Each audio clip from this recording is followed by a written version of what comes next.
And welcome to all those watching the live stream at Mission Bay, Mount Zion, Zuckerberg San Francisco General, Oakland, Fresno, and elsewhere. Please join the conversation using hashtag UCSFSOTU. And please join us for lunch immediately following the address here in Cole Hall and at other campus locations. Lastly, please silence your cell phones. And now it's my great honor to introduce our Chancellor, Sam Hawgood.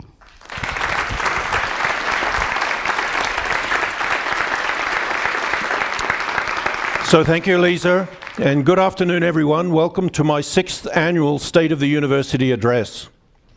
Now, the title of this year's address, as you've seen, is Here and Now. Why did I select this title?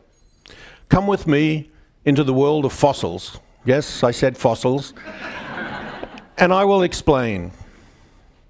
So in the mid-19th century, Charles Darwin introduced the idea that evolutionary change is marked by a smooth, gradual, continuous change over the centuries. He came to this conclusion after carefully studying the fossil record.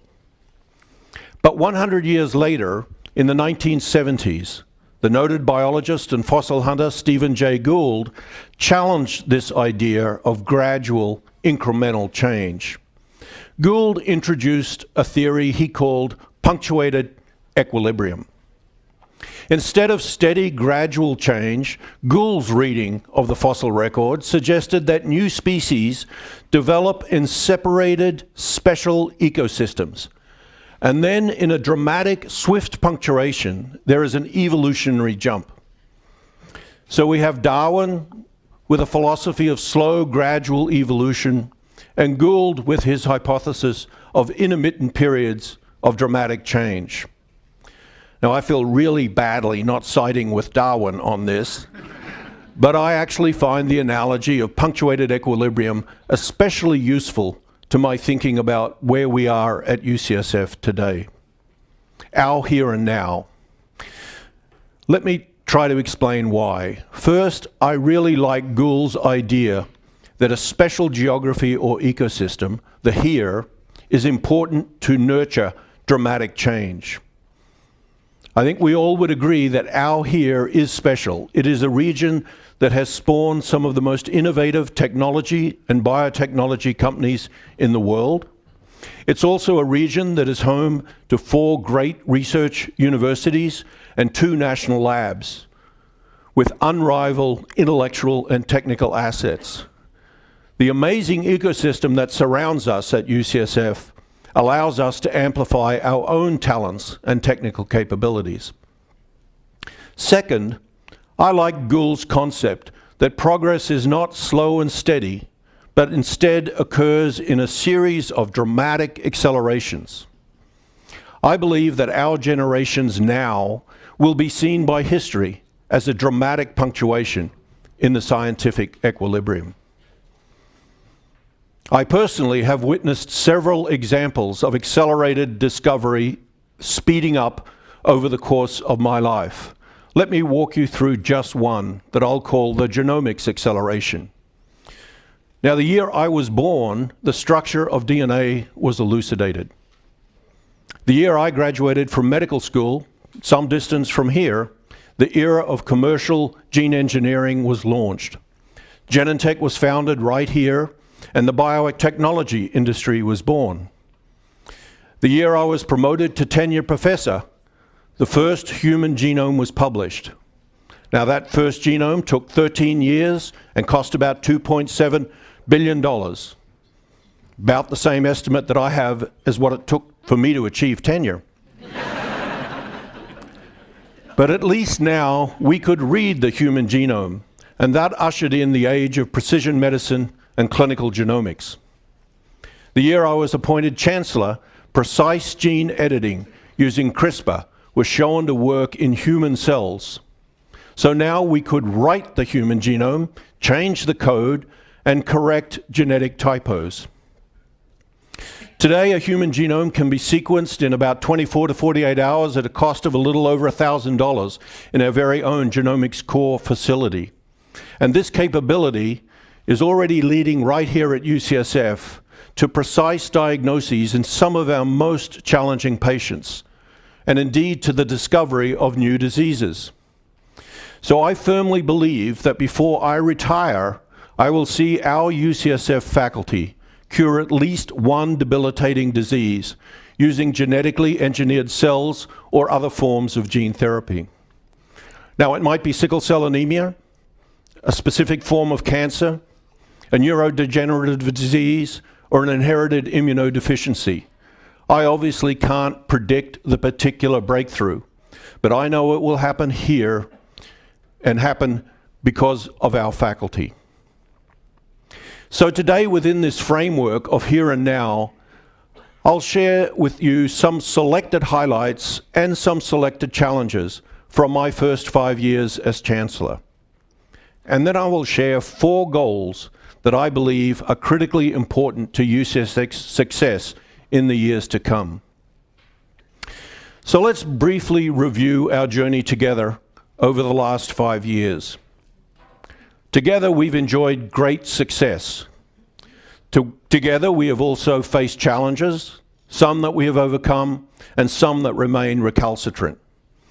But importantly, throughout it all, I believe we have maintained that special character that defines and distinguishes our proudly public university. A university that is committed to serve the public that supports us. It's elite, but not elitist. A university committed to diversity, equity, and inclusion, and a university with a passion for working together on the biggest problems in biomedicine and science. I hope you all share the pride I feel. It's been really a remarkable run. The last 5 years has been a period of remarkable growth here at UCSF. Growth in the number of people who call UCSF home, growth in our budget, growth in our facilities, but most importantly, growth in our impact. So let's start with people. At UCSF, we're in the knowledge business, and we critically depend on great people. Over the last 5 years, we have grown by almost 25% in terms of the number of people that call UCSF home. Today, UCSF faculty, staff, and students number more than 36,000. The excellence of this entire community is manifest in so many ways every day, but we are always proud when outside institutions recognize one of our own. In 3 weeks, I will have the pleasure of attending the awarding of the 2020 Breakthrough Prizes. These are coveted international prizes celebrating breakthrough science. And this year, Professor David Julius, who's with us, Chair of Physiology, will be recognized for his work in deciphering what's behind our ability to sense the external environment, to sense heat, to sense cold, and sense chemical irritants. David's work harnesses natural products, such as insect venoms, chili peppers, and wasabi, to decode at the molecular, if not the atomic level, the mechanisms of pain sensation. Who knew that a touch of curiosity, a lot of brilliance, a teaspoon of hot pepper, and a little bit of bug venom was a recipe for a $3 million breakthrough prize?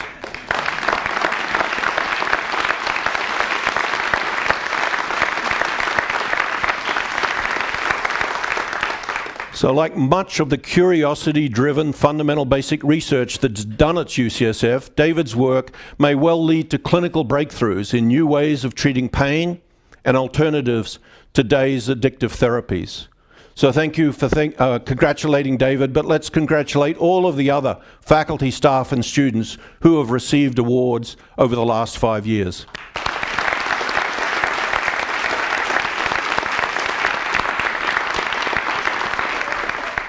So together, we have leveraged our here and now to make progress in each of our missions. I'll start with health. 5 years ago, we intentionally changed the way we have been organized to deliver healthcare for over 100 years. The very first UCSF hospital opened on this campus in 1917.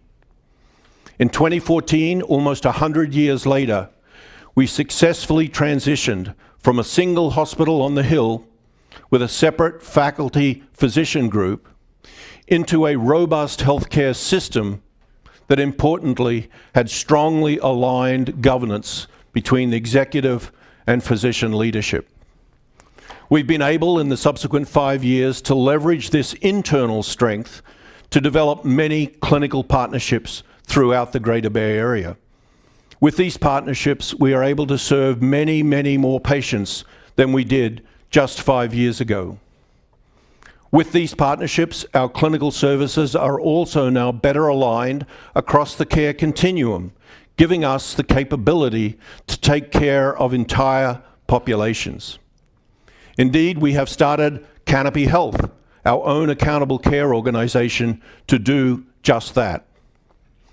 It may be hard to believe, it certainly is for me, that the brand UCSF Health, and with it the tagline of redefining possible, came into being just 5 years ago.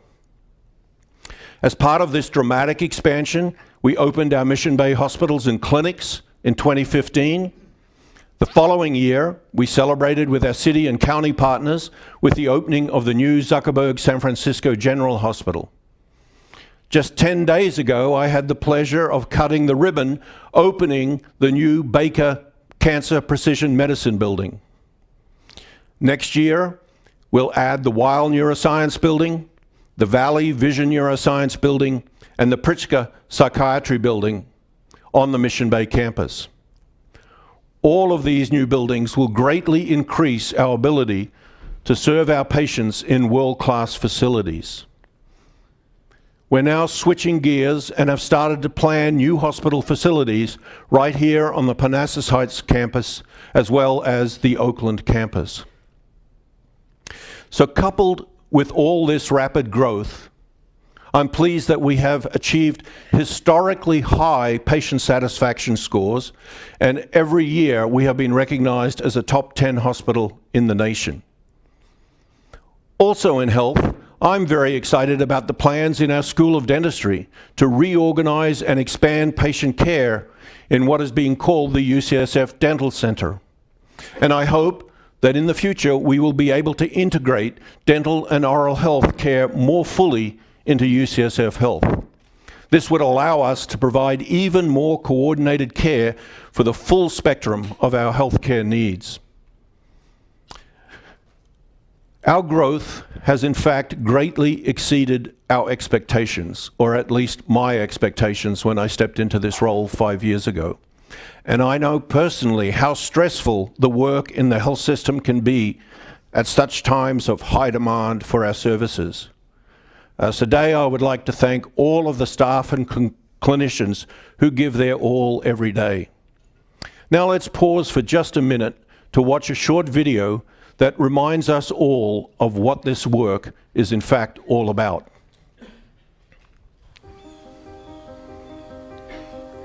I'm astounded by what the garden offers you and how you really need to pay attention to it. I was able to translate my love of gardening and food into a career as a personal chef. I was on my way to pick up some items in Napa. I got up that morning and I didn't feel right. I was like spacey, tuning out.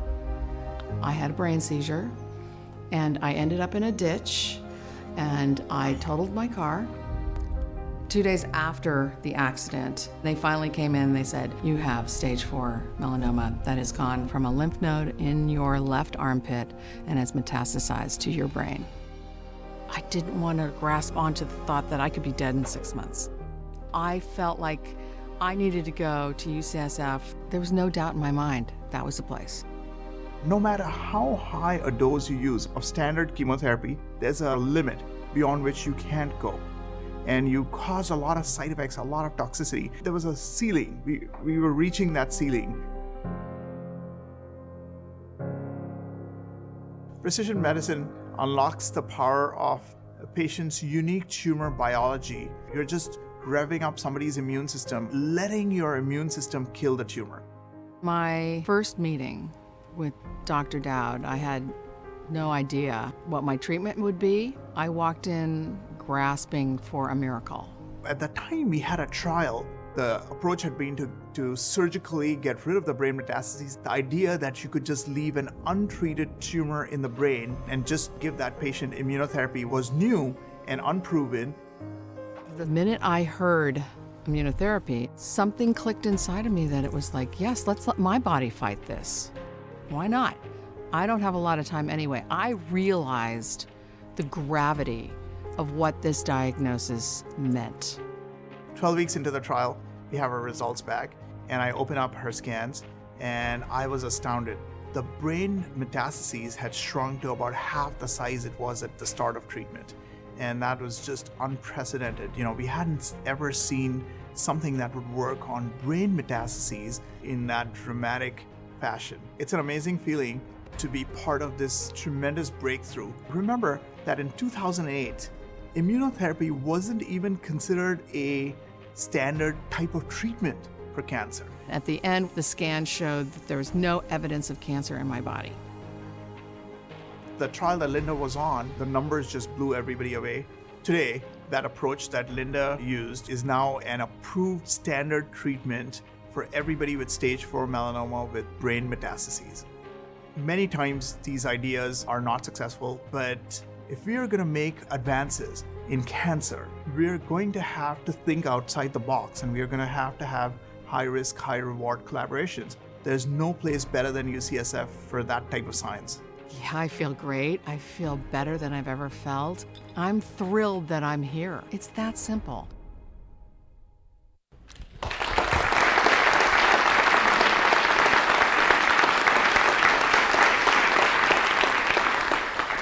Now, Linda's story speaks to the power of precision medicine, itself a story of our here and now. Turning now to research, UCSF continues to rank as the #1 public university for funding from the National Institutes of Health. As a campus, our singular focus on the health sciences and biomedical research has been a great strength.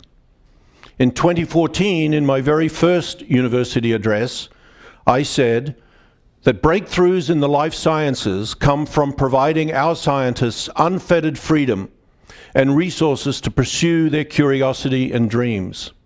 5 years in, I feel even more strongly about that today. But as I also noted in my first year as Chancellor, future progress will most likely be marked by research converging across different disciplines. To name a few, these include computer and data science, engineering, mathematics, physics, also economics, law, business, and the environmental sciences. These disciplines are all part of what is called the new biology, and they are quickly becoming more important to research across all of UCSF. So over the last 5 years, we have together responded to this era of convergence by building new programs at UCSF, recruiting faculty from more diverse scientific backgrounds, and establishing transformational partnerships with other academic partners and companies in our region. From many examples, I will highlight just 2 of these new convergent programs. Computing in all its forms and the new data sciences like artificial intelligence and machine learning have become critical for discovery across all of UCSF. So to strengthen our capabilities in computation and data science, we started a brand new institute in 2017, the Baker Computational Health Sciences Institute. This institute is now home to a growing cadre of faculty with cutting-edge expertise in data science. The institute is also home to a repository of the health record data from all 6 UC health systems. This is one of the largest and most diverse health databases in the country. Why, you might ask, is all this data important? Let me try to explain the excitement with showing just one example of the potential power of this big data. On the screen behind me, you are looking at data display of real California patients. Each line is a patient moving from disease to death as they age. Each circle represents a different disease diagnosis, and the squares represent deaths. The big purple circle at the upper right is sepsis, with many different disease maps ending there. So this makes for an interesting visualization of massive amounts of data. You might have even seen it on the side of some of our shuttles. It's a kind of a grim reaper's map of our life's journeys. But just imagine what it could mean if we apply machine learning to build predictive analytics to test interventions that could alter even some of these trajectories. That's the excitement. Now, we've also made considerable progress in organizing and expanding our capabilities in what are called the population sciences, both locally and globally. Data scientists are again important for population health research, but so are lawyers, economists, anthropologists, epidemiologists, and other disciplines from the social sciences. Many important initiatives have been started, including the Population Health Data Initiative. This initiative, again, provides big data and other resources for our population health, health equity, and health service researchers. Our population scientists, including our collaborators from Hastings Law and Berkeley Public Health, are focused on many important issues of our day. They range from youth vaping to health equity to border health. Making our own Institute of Global Health Sciences a formal organized research unit for the university in 2017 was also, for me, a significant milestone of the last 5 years. Currently, almost 600 UCSF researchers working on more than 1,000 projects are in nearly every country in the world. Just this last month, Sir Richard Feacham from our Global Health Sciences Group released an influential International Lancet Commission report providing a roadmap to eradicate malaria from the globe by 2050. Now that's what I call advancing health worldwide. In addition to building our own programs here at UCSF, we have initiated several transformational partnerships to take advantage of our here, the remarkable Bay Area ecosystem. More than ever, I think our success depends on capitalizing on the talents and resources of our dynamic neighbors. So over the last 5 years, we have brought together academic institutions, federal agencies, for-profit companies, and forward-looking philanthropists to take on grand challenges at a scale that would just not be possible for us at UCSF alone. Today, let me describe two of these partnerships. The first is the BioHub, a partnership between the Chan Zuckerberg Initiative, UCSF, UC Berkeley, and Stanford. The BioHub, which is housed at Mission Bay, leverages the talents of the Bay Area ecosystem to focus on two major problems: emerging pathogens and an ambitious project that we call the Cell Atlas, and that is to map at the molecular level every single cell type in the human body. The second partnership that I'll describe is called ATOM. ATOM is a partnership between UCSF, Lawrence Livermore National Labs, the Department of Energy, the Frederick National Cancer Lab, and the for-profit pharmaceutical company GlaxoSmithKline. Just imagine how long that took to put together. So scientists from all of these institutions, both non-profit and for-profit, work together on site at Mission Bay. This is really a paradigm shift in how we're thinking about partnerships, where people are physically working together in the same location. The goal of ATOM is to use the National Lab's unrivaled supercomputing and machine learning capabilities to accelerate drug design and discovery. Now, both of these projects, and I picked these as examples because they both focus on technology development and the convergence between the life sciences, computer science, and engineering.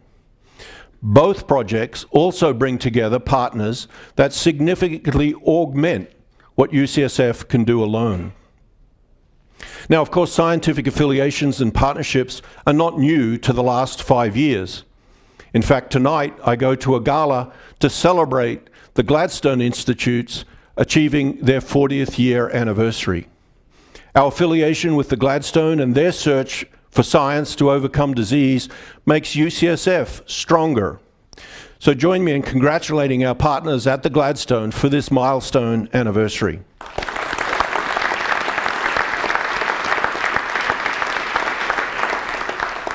So turning now to education, UCSF's 5 professional programs, dentistry, medicine, nursing, pharmacy, and physical therapy, and our graduate division consistently rank as top programs nationwide in their fields, and they consistently attract the world's most talented students.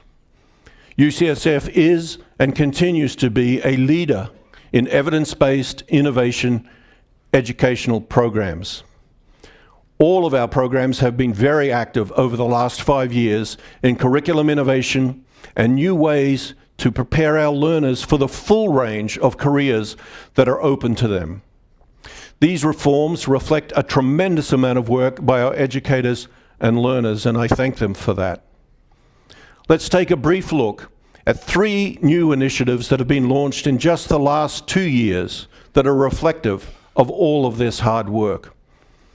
In 2018, the School of Pharmacy reformed their PharmD curriculum, moving to a 36-month program to uniquely prepare pharmacists to drive change across the complex medication landscape.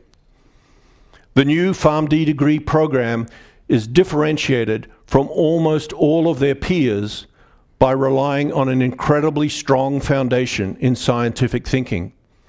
With this new curriculum, our graduates are ready to lead in the midst of high-speed changes in pharmacy and healthcare.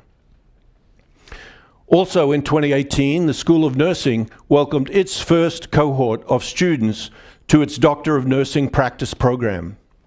This new program is a critical part of our effort to increase the number of doctorally prepared nurses who can meet the complex needs of our patients. Last year, the San Joaquin program in medical education was transferred from the School of Medicine at UC Davis to the School of Medicine at UCSF.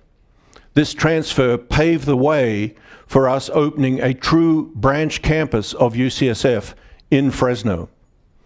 This enabled the School of Medicine this year to welcome its very first cohort of students who are passionate about engaging with the community and the underserved populations in the Central Valley.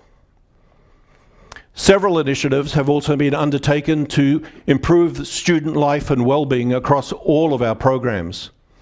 Perhaps most importantly is the Brilliant Minds pillar of our fundraising campaign, a pillar to raise funds for our education mission. This effort is focused on reducing professional student debt through scholarships and building the Discovery Fund to support our graduate students. The Brilliant Minds pillar has been very successful to date and will continue to be a major focus of our campaign in its last year. In 2017, we opened the Student Success Center right here on Parnassus Heights to bring together under one roof a wide range of key student services. And we are now under construction or in the final phases of planning new multicultural centers on both the Parnassus Heights and Mission Bay campuses. So speaking of construction, I have already mentioned the very ambitious construction schedule on the Mission Bay campus over the last 5 years. Adding to this work, we will soon break ground on a research building on the Zuckerberg San Francisco General Campus. In my 2017 address, I pledged to pivot and begin the planning to revitalize the facilities of our Parnassus Heights campus. With input from hundreds of stakeholders, including our neighbors, we recently unveiled In fact, if you go to the website, on Monday we unveiled the comprehensive Parnassus Heights plan. This plan is a bold vision for the revitalization of Parnassus Heights over the next 2 to 3 decades. I want to recognize everyone who devoted time, energy, and ideas in this extensive and inclusive planning process. As Provost Dan Lowenstein stated in introducing the plan, he said, "This is a once-in-a-lifetime opportunity to create a destination campus that supports an innovative ecosystem of human-centric science. A campus where our scientists, clinicians, learners, and staff can do their very best work, and where patients, visitors, and neighbors can experience the best that UCSF has to offer." We are currently fully engaged in planning the first major projects of what we are calling Phase 1 of the campus revitalization. A new hospital at the Helen Diller Medical Center on the eastern end of campus, a new academic and research building on the western end of campus, and a new Irving Street entry as a visible pathway onto the campus. More information on these projects will be available to you all in the next few months. Now, many of the programs and initiatives that I've mentioned to date have been catalyzed by the remarkable success of our philanthropic campaign for UCSF's future. A campaign that was predicated from the start on our here and now. This campaign is now in its final year, incredibly, just 2 years after the public launch in October 2017. And I'd like to take just a minute to thank our foundation board and all of the supporters and volunteers who have made the campaign such a great success to date.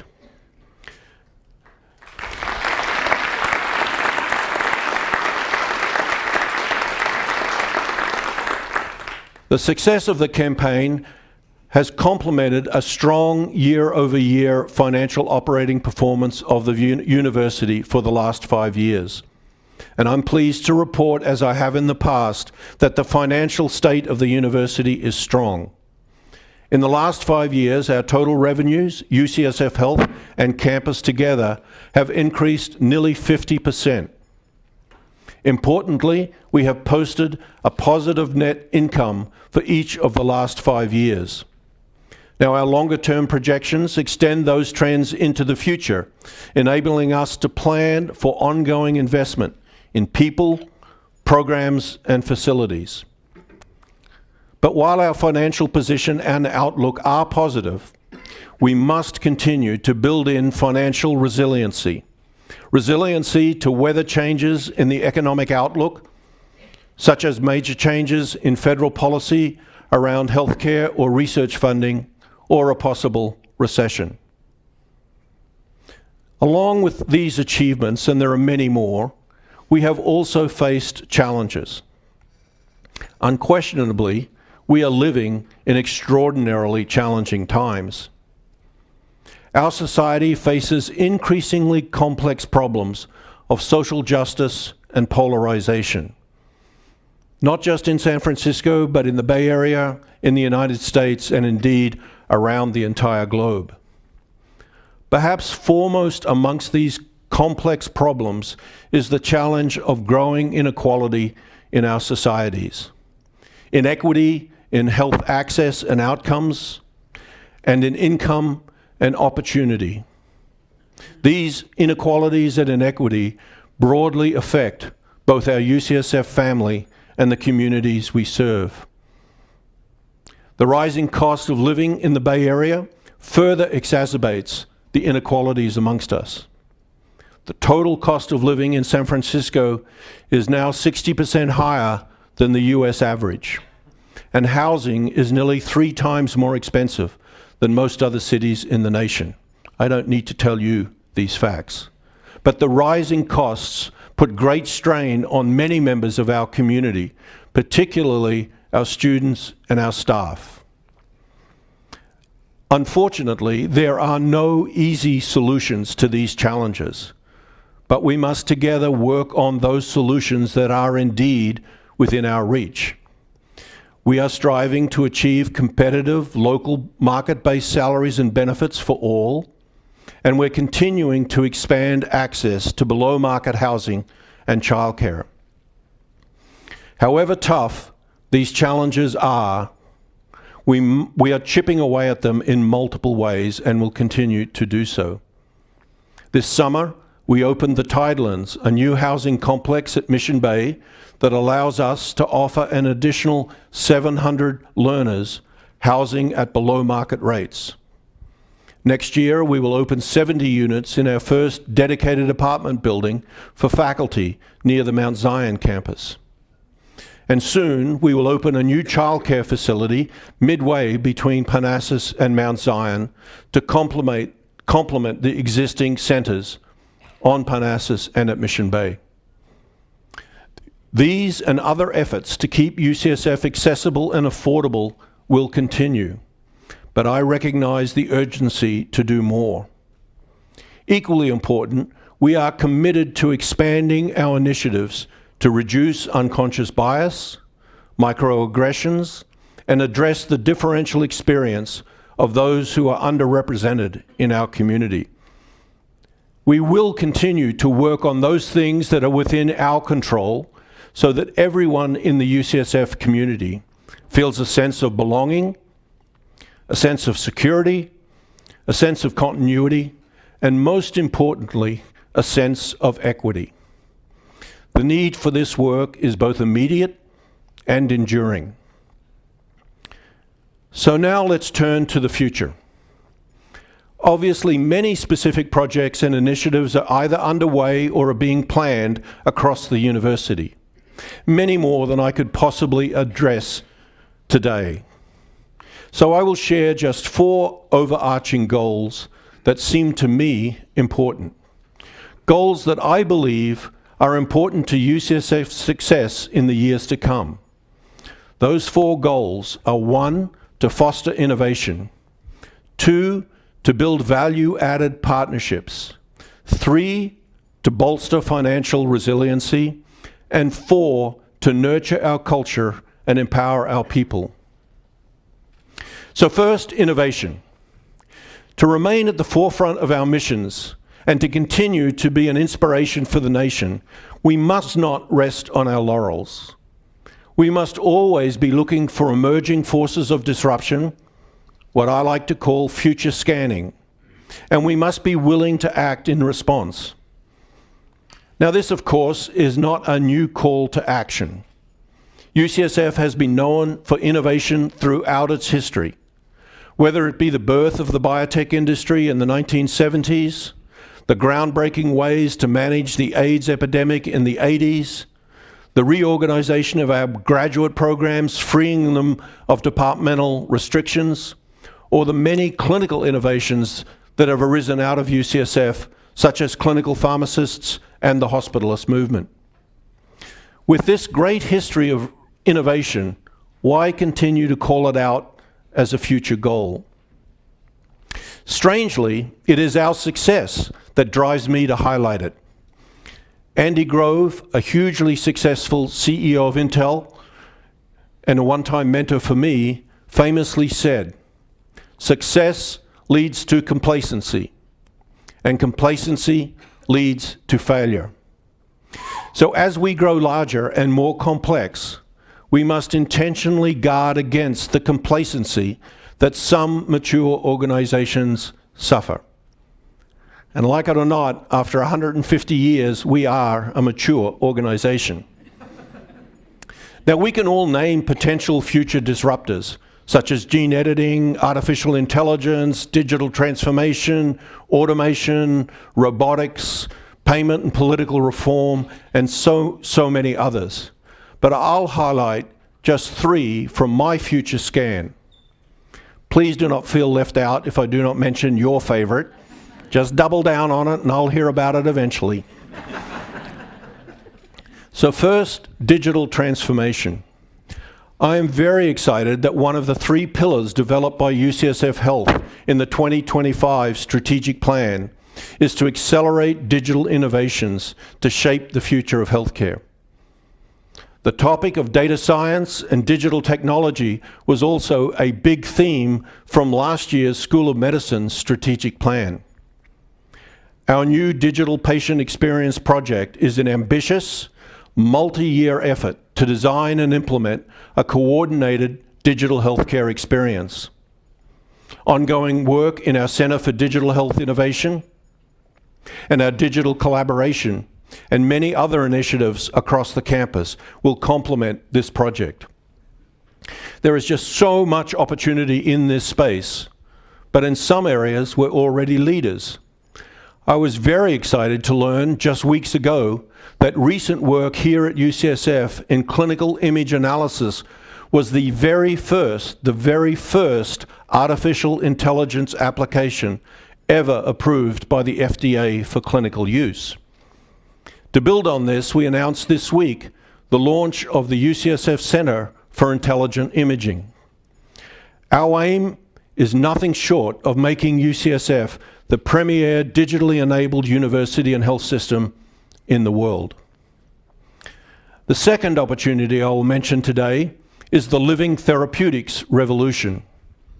Using cells to treat disease has the potential to be the third pillar of medicine, along with small molecule and protein drugs. Engineered T cells, as many of you know, are currently in clinical trials to treat patients with some types of cancer. However, the field is very much in its infancy, and UCSF is poised to take a leadership role in this emerging field of what I call living therapeutics. Just this year alone, our faculty have published several groundbreaking advances in synthetic biology and cell engineering that provide exciting windows into the future. We have plans well underway to support these and other exciting basic advances with GMP-grade cell manufacturing, a cell factory if you like, and stronger clinical trial support. Once again, our goal is to be a premier center of innovation in cell and gene therapy. The third opportunity I see in my future scan is to continue innovation in education and lifelong learning with two future forces in mind. The first force is the likelihood that technologic advances will supplant some human tasks, but in a wide range of occupations. So we should be thinking now as a university about how we respond to this force in ways that we might help our staff adapt to the changing relationships between learning, work, and economic security. Programs that offer opportunities for retooling or upskilling throughout a career, perhaps more than once, are a potential solution we should embrace, what some call the 60-year curriculum. The second force to consider are advances in learning science that are generating new insights into how people successfully acquire knowledge or skills. As a research university with strengths in cognitive neuroscience, we should lead in ways to teach and prepare our learners in the digital age. So my second future goal is partnerships. In my 2015 State of the University address, I introduced the concept of transformational partnerships across all our missions. I'm pleased with the progress that's been made, but I also see future opportunities to solidify and expand these partnerships. One thing I've learned over the last year is that the last 5 years are that these partnerships are hard to create and they're even harder to maintain. So to be worth the effort, they have to create additional value for the university and for the people that we serve. Partnerships should either strengthen our core mission or create opportunities that would be difficult or impossible to do alone. Now, specific partnerships that I think will be increasingly important to us over the next 5 years are expanded scientific and education partnerships, particularly with UC Berkeley, UC Hastings, and the national labs. I think we have enormous opportunity to further expand our clinical partnerships, supporting our Canopy Health accountable care organization and further strengthening our health system. There are opportunities to expand our global partnerships to work on emerging global health needs like adaptation to climate change and mass migration. And finally, there are expanded local community partnerships under our anchor institution umbrella. Now let me just pause for a minute on that last term, anchor institution, as it may not be familiar to all of you. Just what is an anchor institution? It is an institution that consciously leverages its resources to improve the well-being of the community that surrounds it. The idea of becoming an anchor institution came about as a result of our partnership with the San Francisco Foundation last year. Together, we explored how we can leverage our resources as now a $7.5 billion a year enterprise and a major Bay Area employer to improve the well-being of our community. The goal is to broaden our impact as an economic catalyst and increase our ability to mitigate and counter the region's growing inequalities. Last year, I focused the entire address on the work we are doing with the community. That work is very consistent with our role as an anchor institution. I highlighted the work that Dr. Margot Kushel and her colleagues in our Center for Vulnerable Populations are doing to study the root causes and consequences of homelessness. And I'm delighted that a wonderful gift from Mark and Lynn Benioff just this summer will allow Margot to greatly expand this work. Just this last month, Dr. Matt State, Chair of Psychiatry, joined Mayor London Breed in releasing a report commissioned by UCSF and the Tipping Point community. This report addresses the needs and opportunity for the most vulnerable of the homeless population, those with behavioral health, mental health, and substance abuse problems. I'm very proud of all of our faculty, staff, and students who are making social justice in our own community a priority. Now, my third goal is financial resiliency. Of course, none of these other goals will be possible if we do not remain financially strong and resilient. Part of resilience is continued value improvement of our administrative infrastructure to help everyone achieve their aspirations. To remove waste and inefficiency, UCSF Health has made great progress in their value improvement work, leaning lean management and operating tools. We've just begun that journey with pilots on the campus side, and further expanding lean value improvement work will be an important administrative goal for the campus in the next 5 years. Our 10-year business and financial plan is also a tool for resiliency. This tool we have developed to strengthen our financial resiliency. It helps navigate our finances over the longer term and helps us prepare for and mitigate problems and risks, hopefully before they happen. Our current 10-year plan projects solid, sustainable growth through 2029. But in order to achieve these growth projections and maintain fiscal health, we will need to make sure that our costs do not outpace our revenue. This will require discipline in controlling expenses and a willingness to be proactive when future scanning suggests changes in the economic outlook. Another important step to resiliency will be to build on the great success of UCSF The Campaign. During the campaign to date, we have received gifts from nearly 113,000 donors. Incredibly, 70,000 of those are first-time donors to UCSF. So stewarding these supporters, growing our base, and getting even better in telling the remarkable story of UCSF are critical goals for building resiliency over the next 5 years. Now, my fourth and final goal is to nurture our culture. Each of our 4 schools and UCSF Health have current 5-year strategic plans. These plans address the ambitions, operating environment, and competition that is specific to each of the areas. Of course, the strength of these school and health strategies is key to our future. But these strategies will only succeed if the people working on them are fully engaged and empowered, and our culture remains strong.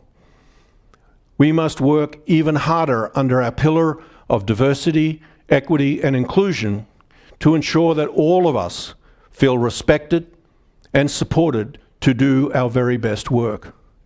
Settling for an environment that doesn't let everyone, regardless of their role or background, achieve their full potential is not an option. We must also remember the truism that culture eats strategy for lunch. We are rightly proud of our culture, our very way of being here at UCSF, but any institution's culture is fragile.